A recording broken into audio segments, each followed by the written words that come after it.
ભારતમાં ફૂટબોલના વિકાસ માટે Zee entertainment enterprises લિમિટેડે એક મહત્વપૂર્ણ પહેલ કરી છે.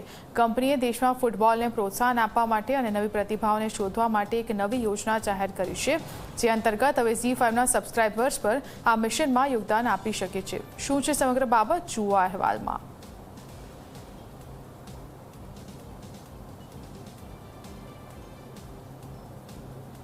તો ભારતમાં ફૂટબોલના વિકાસ માટે સતત પ્રયાસ થઈ રહ્યો છે. નવી પ્રતિભાઓને શોધવા માટે એક આખી નવી યોજના જાહેર કરવામાં આવી છે અને જેમાં ZEE5ના સબસ્ક્રાઇબર્સ પર પોતાનું યોગદાન આપી શકે છે. એટલે જે સબસ્ક્રિપ્શન ફી છે એમાંથી કેટલોક હિસ્સો ફૂટબોલના વિકાસ માટે ખર્ચવામાં આવશે.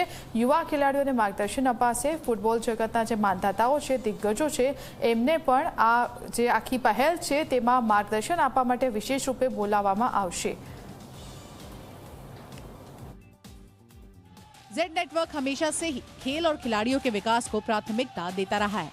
जेड का 2034 का फीफा से करार है. इस दौरान दुनिया भर में होने वाले फीफा के आयोजन को भारत में दिखाया जाएगा.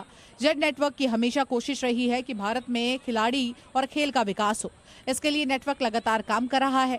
जेड और ZEE5 के फुटबॉल दर्शक मिलाकर फुटबॉल को सचमुच एक राष्ट्रीय खेल के रूप में उभरने की नींव को और मजबूत कर रहे हैं, जिससे देश फुटबॉल में भी आगे बढ़े और वर्ल्ड कप खेले.